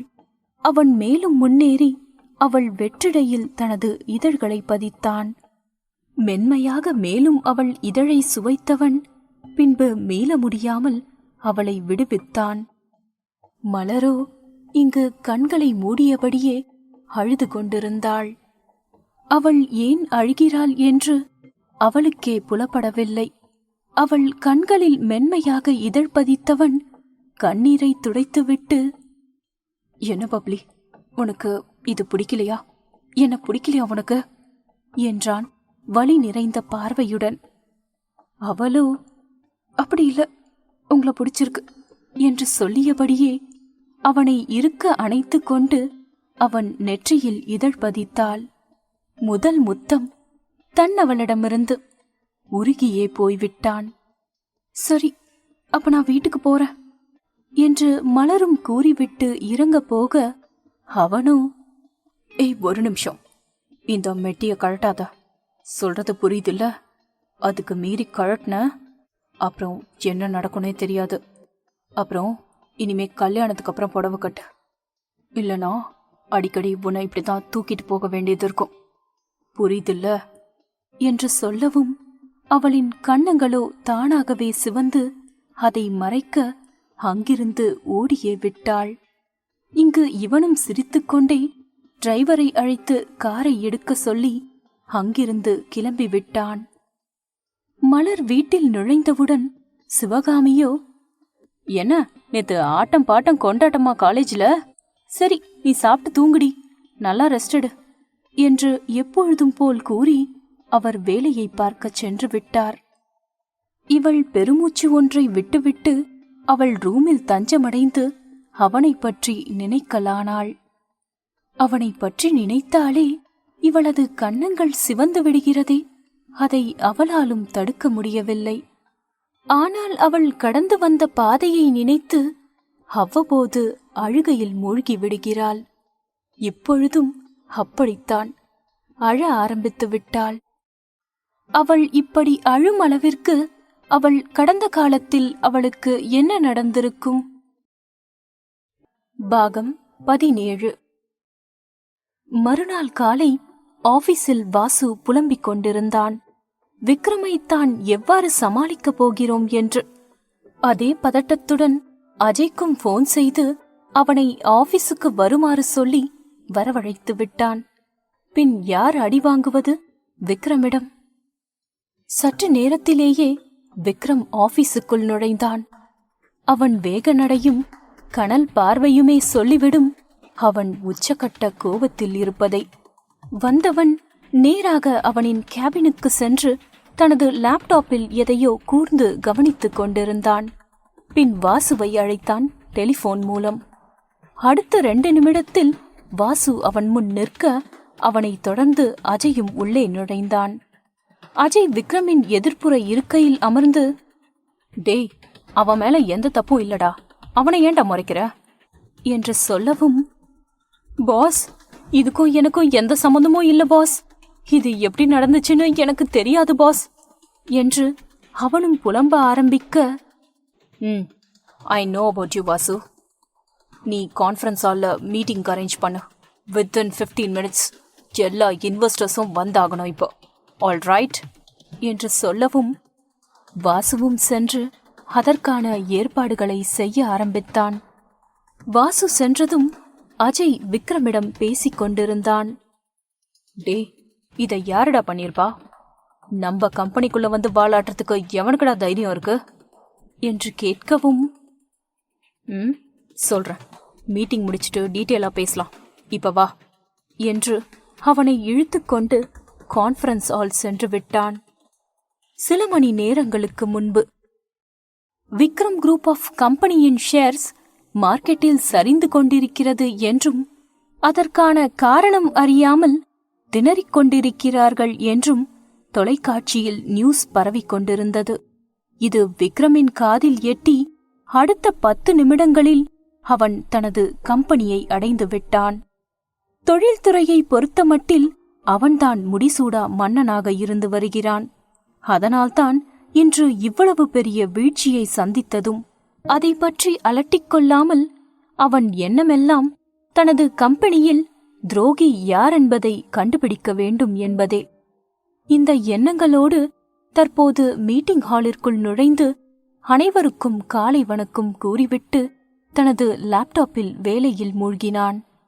அங்கிருப்பவர்களோ தங்களை பேச வர சொல்லிவிட்டு இப்பொழுது இவ்வாறு நடந்து கொண்டால் என்ன செய்வது என நினைக்க ஒவ்வொருவரும் ஒவ்வொரு மனநிலையில் இருக்க விக்ரம் தனது தொண்டையை செருமிக் கொண்டு பேசத் தொடங்கினான். ஹலோ எவ்ரிவன், நான் உங்களை எதுக்காக இங்க வர சொன்னேன்னா, என்னை நம்பி இன்வெஸ்ட் பண்றவங்க இங்க இருக்கலாம், மற்றவங்க கிளம்பலாம். What I mean to say is, என் மேல நம்பிக்கை இல்லாதவங்க உங்களோட டீலை கேன்சல் பண்ணிட்டு போகலாம். உங்க அமௌண்ட்டை வாங்கிக்கிட்டு கிளம்புங்க என்று கூறவும் 70% ஆஃப் த ஷேர் ஹோல்டர்ஸ் அவன் மேல் நம்பிக்கை வைத்து அப்படியே அமர்ந்தனர். மற்ற 10 பேர் மட்டும் டீலை முடித்துக் கொண்டனர். அந்த 10 பேரை தனியாக நிற்க வைத்துவிட்டு, சோ நீங்க எல்லாரும் என்கிட்ட டீல் வச்சுக்க மாட்டீங்க, அப்படித்தானே? அப்ப இனிமே எந்த கம்பெனிலையும் உங்களால டீல் வச்சுக்க முடியாது. அப்படி பண்ணிடுவேன். அப்புறம் உங்களை அனுப்பினவங்கிட்ட சொல்லுங்க, அவனுக்கு தில் இருந்தா நேர்ல மோதி பார்க்க சொல்லி இப்படி பூச்சாண்டி வித்தையெல்லாம் காட்ட வேணான்னு சொல்லி வைங்க என்று கூறி அவர்களை அனுப்பிவிட்டான். மற்றவர்களை பார்த்து, உங்களோட சப்போர்ட்க்கு ரொம்ப தேங்க்ஸ். எப்பயுமே இதே மாதிரி சப்போர்ட்டை நான் எதிர்பார்க்குறேன். ஸ்டாக் மார்க்கெட் சரியாயிடுச்சு, இப்போ நீங்க எல்லாரும் போகலாம். தேங்க்யூ ஆல் என்று சொல்லவும் அனைவரும் சென்றுவிட இங்கு வாசு விக்ரமை பிரமிப்புடன் பார்த்து கொண்டிருந்தான். என்னடா, என்ன சைட் அடிச்சிட்டு இருக்கியா? போது பார்த்தது. நம்ம ஆளுங்களை விட்டு அந்த வெளியில போன 10 பேரையும் வாட்ச் பண்ணிட்டே இருக்க சொல்லு. யார் யார் அவங்கள மீட் பண்றாங்க, அவங்க யாரையெல்லாம் மீட் பண்றாங்க, எல்லாத்தையும் பார்த்து எனக்கு நேரா உடனே அப்டேட் பண்ண சொல்லு. ரைட். அப்புறம் நேத்து ஆஃபீஸோட சிசிடிவி ஃபுட்டேஜை உடனே அரேஞ்ச் பண்ணு போ என்று சொல்லவும் அவனும் சென்றிட அஜயை பார்த்தவன், அவன் யாருன்னு தெரியட்டும், அப்புறம் இந்த விக்ரமாதித்யா யாருன்னு காட்டுறேன். எவ்வளோ தைரியம் இருந்தா ஏன் ஆஃபீஸுக்குள்ளேயே வந்து வாசுவோட சிஸ்டமை ஹேக் பண்ணியிருப்பான். டேம் இட் என்று தனது பூட்ஸ் காலால் தரையை உதைத்து தனது கோபத்தை காண்பித்துக் கொண்டிருந்தான். பின் சிசிடிவியின் ஃபுட்டேஜை வைத்து பார்த்ததில் கம்பெனியின் மேனேஜர் இந்த வேலையை பார்த்தது தெரிந்தது. மேனேஜரை கையும் களவுமாக பிடிக்க வேண்டும் என யோசித்து அவனை கண்காணிக்குமாறு கட்டளை பிறப்பித்தான். பின் அஜயுடன் சேர்ந்து அவன் வேலையில் ஈடுபடவும் மாலை 7 மணி போல் அவன் எதிர்பார்த்த தகவல் கிடைத்தது. அஜயை அழைத்துக் கொண்டு அவன் கட்டுப்பாட்டிற்குள் இருக்கும் பாழடைந்த வீட்டிற்குள் சென்றார்கள். காரை வெளியே மறைவாக நிறுத்திவிட்டு அனைவரும் உள்ளே நுழைந்தனர். அங்கே கை கால்கள் கட்டப்பட்டு ஒருவன் மயக்க நிலையில் இருந்தான். ஆங்காங்கே ரத்தம் விடாமல் வழிந்து கொண்டிருந்தது. அரை மயக்கத்தில் கீழே கிடந்தவனை பார்த்த அஜயோ விக்ரமை கேள்வியாக பார்க்க, அதற்குள் அவன் ஆட்களில் ஒருவன் முன்வந்து, சார், நீங்க சொன்ன மாதிரி இவனுங்களை ஃபாலோ பண்ணிட்டு போனோம் சார். அங்க போனா அந்த ஆளு மேத்தா சார் வீட்டுக்குள்ள போனான் சார். சரின்னு பின்னாடியே போய் அங்கிருந்து ஒளிஞ்சு இவங்கள பார்த்தா இவனுங்க நம்மள கவுக்கிறதுக்கு பேசிட்டு இருக்கானுங்க சார் என்று சொல்லவும், ஓ, என்ன பேசினானுங்கன்னு சொல்லு என்று விக்ரமும் கேட்க, அதுவா பாஸ், அந்த மேத்தா கொடுக்கற காசை வாங்கிட்டு நம்ம கம்பெனி டீலிங் பத்தின டீடைல்ஸை எடுத்து கொடுக்கறான் சார் இந்த மேனேஜர். அப்புறம் அந்த இன்வெஸ்டர்ஸ் கிட்ட பேசி அவங்க கம்பெனில இன்வெஸ்ட் பண்ண வச்சிருக்கான் 10% லாபத்தோட. இதுதான் பாஸ் நம்ம கம்பெனியை தரமட்டமாக்குறதுக்கு அந்த மேத்தா போட்ட பிளான். அத அவன் வாயாலேயே சொன்னான், நான் என் காதால கேட்டேன். அதோட இல்லாம அந்த மேத்தா கிட்ட இந்த மேனேஜர் பணம் வாங்கினான் பாஸ். அதான் உங்களுக்கு போன் பண்ணிட்டு இவனை இங்க தூக்கிட்டு வந்துட்டேன் என்று சொல்லவும், அஜயோ, டீ மச்சான், அந்த மேத்தா பண்ணடைக்கு கொழுப்ப பாத்தியாடா? வயசாச்சேன்னு கொஞ்சம் விட்டா என்ன வேலை பார்த்திருக்கான் பாரு. ஏற்கனவே அவன் குடுக்கற குடைச்சல் பத்தாதுன்னு இந்த பரதேசியும் அவன் கூட கூட்டு சேர்ந்து வேலை பார்த்திருக்கான். இவன என்று சொல்லவும், சரி மச்சான், டென்ஷன் ஆகாத. ஆல்ரெடி அவன் கம்பெனி லாஸ்ட்ல தானே போயிட்டு இருக்கு.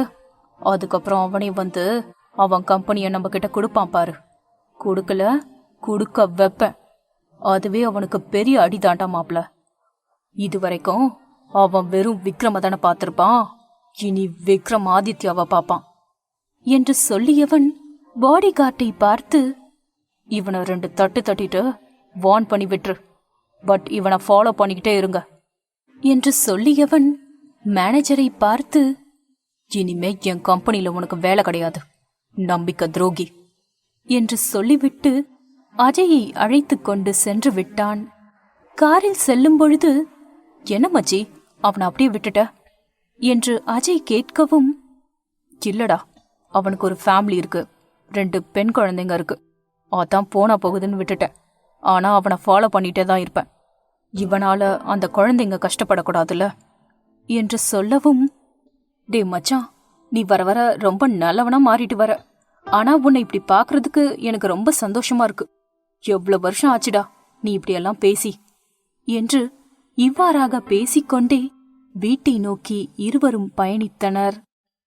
இவர்கள் எதிரியாய் நினைக்கும் மேத்தா விக்ரமை அழித்தே தீருவேன் என கர்ஜித்துக் கொண்டிருந்தான். மேத்தா விக்ரம் கம்பெனிஸ் ஆரம்பிக்கும் முன்பே தொழில்துறையில் நம்பர் 1 இருந்தவன். மேத்தா குரூப் ஆஃப் கம்பெனிஸ் இவனுடையது. அந்த நேரம்தான் விக்ரம் தொழில்துறையில் அசுர வளர்ச்சி அடைந்து கொண்டிருந்தான்.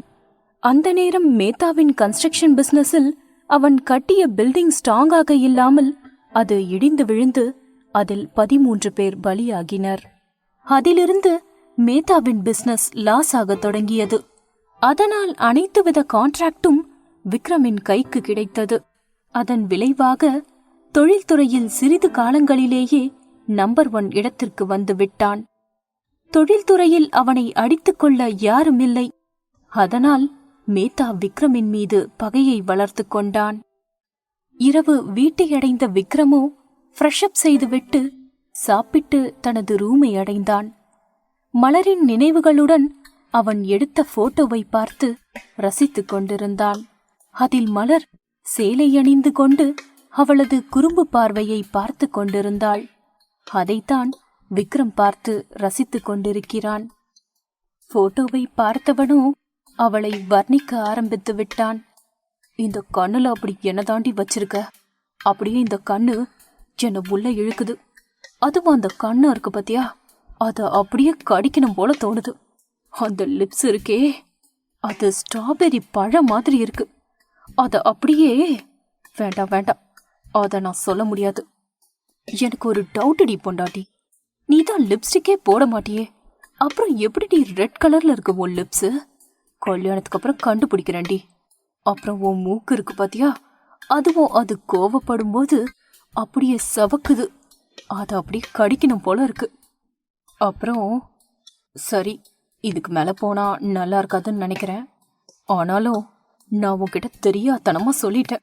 1 வருஷம் உனக்காக வெயிட் பண்றேன், நீ படிப்பு முடிக்கிற வரைக்கும் டிஸ்டர்ப் பண்ண மாட்டேன்னு. ஆனா என்னால முடியுமான்னு தெரியல. உன்னை பார்த்தாலே கண்ட்ரோல் மிஸ் ஆகுதே. நான் என்னதான் பண்றது?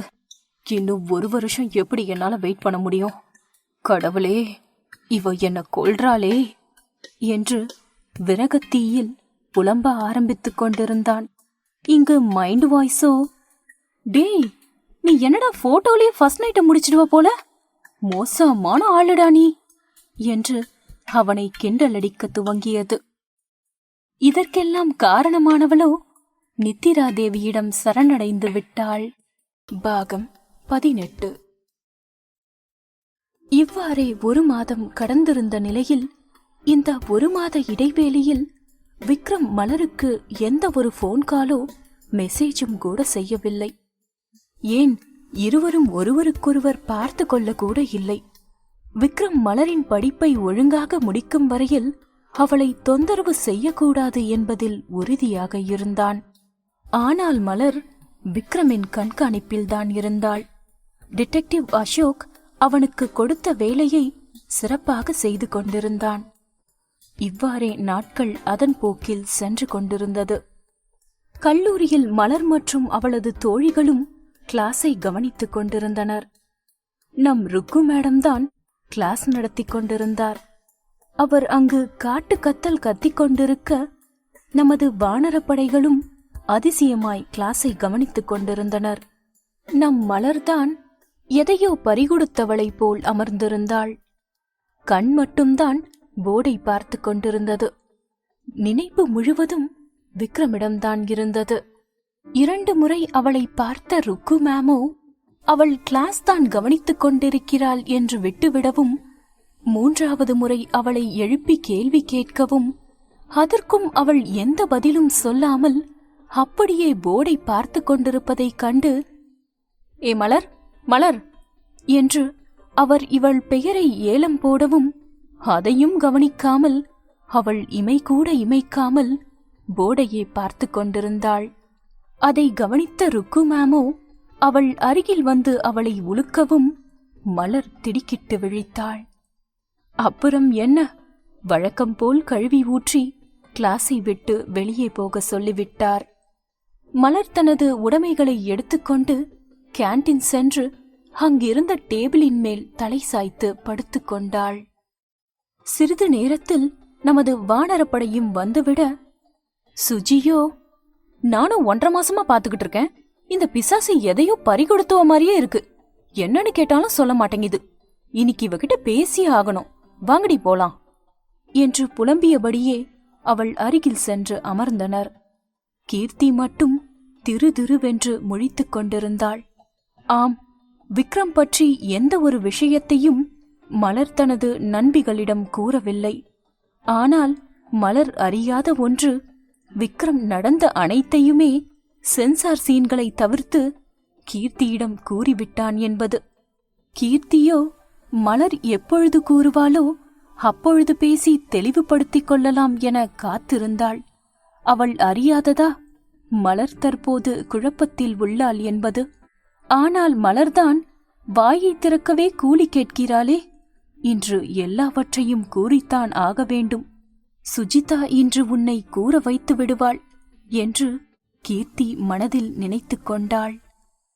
சுஜிதா மலரை எழுப்பவும் மலர் சற்றே நிமிர்ந்தவள் அவர்கள் முகத்தை பார்த்துவிட்டு உள்ளுக்குள், ஐயோ, இன்னைக்கு செத்தோம், எல்லாம் கொலவெறியில இருக்காளுங்க போல, மலர் சிக்கிறாதடி என்று மனதினுள் நினைத்துவிட்டு விஜயை பார்த்து, ஏய் பாமச்சி, வந்து உட்காருங்கடி, இன்னைக்கு நான் என்ன அவ்வளோ அழகாவா இருக்கேன், எல்லாரும் என்னை பார்த்து இப்படி சைட் அடிக்கிறீங்க என்று இழித்து வைக்க, இதை பார்த்த பிரகதியோ, ஏண்டி, எந்த ஹேருக்கு இப்படி கேவலமா சமாளிக்கிற, சத்தியமா உனக்கு செட்டே ஆகல என்று சொல்லவும், நான் எதுக்கு சமாளிக்கணும், அதுவும் உங்ககிட்ட, அப்படியெல்லாம் ஒண்ணும் இல்ல, நிஜமாதான் சொன்னேன், நீங்க என்ன இப்படி பார்த்தா நான் அழகா இருக்கேன்னு தானே அர்த்தம் என்று மலரும் சொல்ல, அதற்குள் விஜயோ, ஹே, நாங்க எல்லாரும் பார்த்துக்கிட்டு தான் இருக்கோம் உன்ன,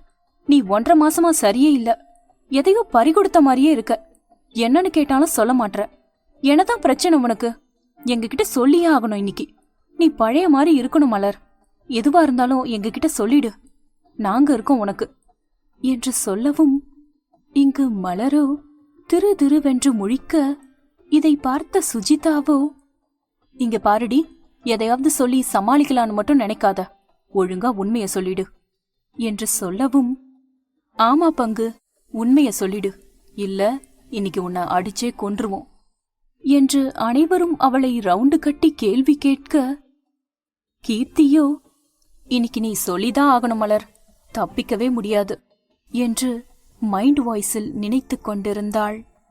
இங்கு விஜயும் பிரகதியும் கீர்த்தியை பார்த்து, அடியே பரதேசி, அவகிட்ட எவ்வளோ நேரமா கெஞ்சிக்கிட்டு இருக்கோம், நீ வாயை மூடிக்கிட்டு இருக்க, சனியனே, திங்க மட்டும்தான் வாயை திறப்பியா, ஒழுங்கா அவளை சொல்ல சொல்லு, இல்ல உன்னதான் ஏறி மிதிப்போம் என்று சொல்லவும், என்னங்க நீ நினைச்சிட்டு இருக்கீங்க, அந்த நாய் வாயை திறக்கலனா அதுக்கு நான் என்ன பண்றது, அவளையே கேளுங்க என்று கீர்த்தியும் கூறினாள். இங்கு இதை பார்த்த மலரோ, நிறுத்துங்கடி, எல்லாத்தையும் சொல்றேன் என்று விட்டு, அதான் மும்பையில வச்சு எங்களை காப்பாத்தினாருல, உங்களுக்கு ஞாபகம் இருக்கா? ஆமா, பேரு கூட ஏதோ விக்ரம்னு சொன்னியே, அவனா என்று பிரகதி கேட்கவும், மலர் அவளை முறைத்துவிட்டு, ஆமா, விக்ரமாதித்யா, அவன் இல்ல, அவரு, புரிஞ்சுதா, இன்னொரு வாட்டி அவன்னு சொல்லாத என்று சொல்லவும், சுஜிதாவோ, பாரியா, அவராம்ல அவரு, அது எப்பொருந்து என்று சொல்லவும், கீர்த்தி நக்கலாக சிரிக்க, இங்க பாருங்கடி, இப்போ நீங்க கிண்டல் பண்ணீங்க, நான் சொல்லவே மாட்டேன் போங்க என்று மலர் சொல்லவும், சரிடி சரிடி, சொல்லிடி, கிண்டல் பண்ணல என்று அனைவரும் கூறினர். பின்பு மலர் அனைத்தையும் கூறிவிட்டாள். விக்ரம் ப்ரப்போஸ் செய்தது முதற்கொண்டு அவள் கூறி முடிக்கவும், சுஜிதா, பிரகதி, விஜி என அனைவரும் வாயை பிளக்க, இதில் விஜியோ ஒருபடி மேலே சென்று மயக்கமே போட்டு விட்டாள். ஐயோ விஜி, என்னடி ஆச்சு என்று அவள் முகத்தில் தண்ணீர் தெளித்து அவளை எழுப்பி விட்டனர். அவள் தெளிந்த பின்தான் சற்றே நிம்மதியடைந்தனர். ஏண்டி, இந்த கூத்தெல்லாம் எப்படி நடந்தது? நம்மளும் இங்க தானடி இருக்கோம், இது தெரியாம இருந்திருக்கோமே, இந்த பக்கியும் எதுவுமே சொல்லல என்று சொல்லி மலரை அடி வெளுத்து விட்டனர். இங்கு கீர்த்தியோ, சரிங்க மேடம், அதெல்லாம் விடுங்க, இப்போ நீங்க என்ன முடிவு பண்ணிருக்கீங்க அத சொல்லுங்க என்று கேட்கவும், அவ்வளவு நேரம் இயல்பாக இருந்த மலர் சற்றே வாடி போனாள். அதை அனைவரும் கவனித்து விட்டனர். கீர்த்தி மற்றவர்களை நோக்கி கண்ணை காட்ட அதை புரிந்து கொண்டு மற்றவர்கள் பேச ஆரம்பித்தனர்.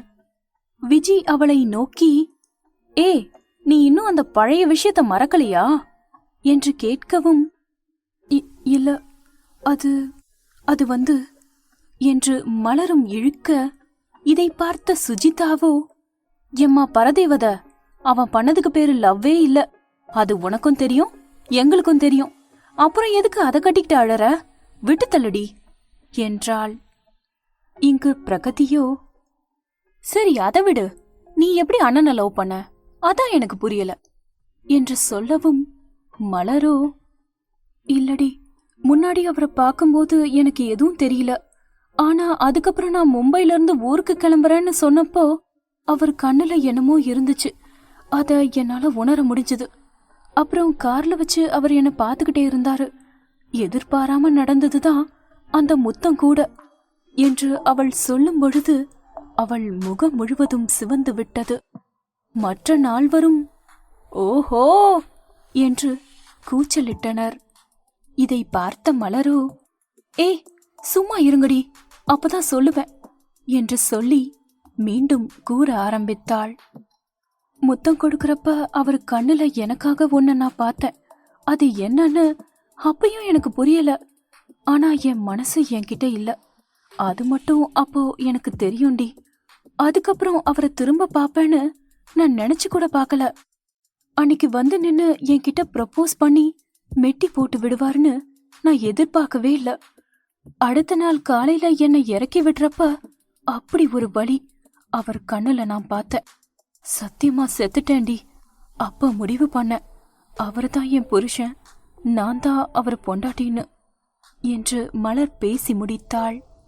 இதை கேட்ட விஜயோ, அதெல்லாம் இருக்கட்டும், உங்க அவரை பத்தி உனக்கு எதுவுமே தெரியாதே, தெரியாம எப்படி லவ் பண்ண?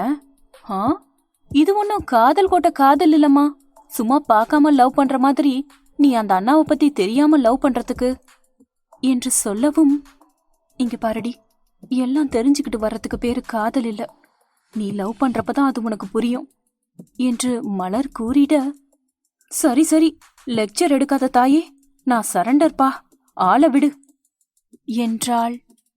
இதை கேட்ட பிரகதியோ, அதெல்லாம் இருக்கட்டும், நீ அண்ணா கூட இருந்தான்னு சொன்னில, அந்த நைட்டு முடிஞ்சு வீட்டுக்கு போனப்ப அம்மா ஒன்னும் கேக்கலையா, எங்கேயோ இடிக்குதே என அதிமுக்கிய கேள்வியை முன்வைத்தாள். இல்லடி, அம்மா எதுவும் கேக்கல, நான் உங்க அண்ணன்கிட்ட கேட்டதுக்கு அதெல்லாம் எதுவும் கேட்க மாட்டாங்கன்னு சொன்னாருடி, அதே மாதிரி அம்மாவும் கேக்கல, நானும் அதை பத்தி யோசிக்கல என்று மலர் சொல்லவும், கீர்த்தியோ, ஏய், இப்போ எதுக்கடி அதை பத்தி பேசுறீங்க, அதான் முடிஞ்சு போன விஷயம்ல, விடுங்களேன் என்று சொல்லவும், அது எப்படி விட முடியும், அது எப்படி இவ கரெக்டா கிளம்புற டைம் அண்ணாவுக்கு தெரிஞ்சிருக்கோம், எங்கேயோ இடிக்குதே, இத யாரோ சொல்லாம தெரிஞ்சிருக்க வாய்ப்பில்ல என்று சுஜிதா சொல்லவும், ஐயோ, இவளுங்க வேற, இந்த டைம் தான் கரெக்டா லாஜிக்கா பேசுறாளுகளே என்று கீர்த்தி உள்ளுக்குள் பதறிக்கொண்டிருக்க, அவள் முக பாவனையை பார்த்த மற்றவர்களோ மலருக்கு கண்ணை காட்ட எல்லோரும் அவளை பார்க்க, இப்போ எதுக்கு எல்லாரும் என்ன கோரஸா பாக்குறீங்க, ஏதோ அன்னைக்கு நான் டான்ஸ் ஆடிட்டு இருக்கப்ப அந்த அண்ணா போன் பண்ண மாதிரியும் நான் அவருக்கு இன்ஃபர்மேஷன் கொடுத்த மாதிரியும் பாக்குறீங்களே என்று அவள் உளர ஆரம்பிக்க, இதை பார்த்த சுஜிதாவோ, மலர் கன்ஃபார்ம் ஆயிடுச்சு மச்சி என்று சொல்லவும், ஆமாண்டி, எனக்கும் கன்ஃபார்ம் ஆயிடுச்சு என்று அனைவரும் ஒன்று கூடி கீர்த்தியை அடிக்க கைவோங்க அவளோ கண்களை மூடிக்கொண்டு, ஹே, என்ன விடுங்கடி, அடிக்காதீங்க, நான் சரண்டர் ஆயிடுறேன்டி. நான் தான் சொன்னேன், நீ வேஸ்ட் மலரு. அண்ணா உன்னை லவ் பண்ணது எனக்கு முன்னாடியே தெரியும். நீதான் லேட்டு. அண்ணா என்கிட்ட முன்னாடியே சொல்லிட்டாருடி. உன்கிட்ட சொல்லக்கூடாதுன்னு ப்ராமிஸ் வாங்கிட்டாரு. அதான் சொல்லல. அவருக்கு நான் தான் ஹெல்ப் பண்ணேன். நீ வேற அப்பப்ப சோகமாகி அந்த நாய் சொன்னதையே நினைக்கிறியா? அதனாலதான் பண்ணேன்டி. சாரி மலர், என்னை எல்லாரும் மன்னிச்சிடுங்க என்று கீர்த்தி சொல்லவும், சரி பரவாயில்ல விடுடி, எனக்காகத்தானே பண்ண என்று மலர் சொல்லவும், மற்றவர்களும் ஒன்றும் கூறாமல் அவளை ஆறத் தழுவிக் கொண்டனர். இவ்வாறு நாட்கள் கழிய அந்த வார இறுதியில் மலரின் வீட்டில் மலருக்கு ஒரு பெரிய குண்டை தூக்கி போட்டார் சிவகாமி. ஊரிலிருந்து அவளது சித்தி சிவகாமியின் தங்கை அம்பிகா போன் செய்து திருவிழாவிற்கு அழைப்பு விடுவித்தார். குடும்பத்தோடு வருவதாக சிவகாமியும் அன்புவும் ஒப்புக்கொண்டனர். மலர் தான் ஊருக்கு வரவில்லை என 1000 காரணம் கூறினாலும் அதை சிவகாமி செவி கொடுக்க மறுத்துவிட்டார். சென்றுதான் ஆக வேண்டும் என கூறிவிட்டார். நாளை கிளம்ப வேண்டும் என ஆர்டர் வேறு. மறுநாள் விடியலில் சிவகாமியின் குடும்பம் அந்த கிராமத்தை நோக்கி படையெடுத்தது. அங்கு மலருக்கு நடக்கப் போகும் விபரீதம் அறியாமல். இப்பொழுது 4வராக செல்லும் அவர்கள் திரும்பி வரும்பொழுது 3வராக மட்டுமே வருவார் என்பது விதியின் கட்டளை. கிராமத்தை அடைந்து விட்டார்கள். இந்த பயணம் மலருக்கு என்ன செய்ய காத்துக் கொண்டிருக்கிறது?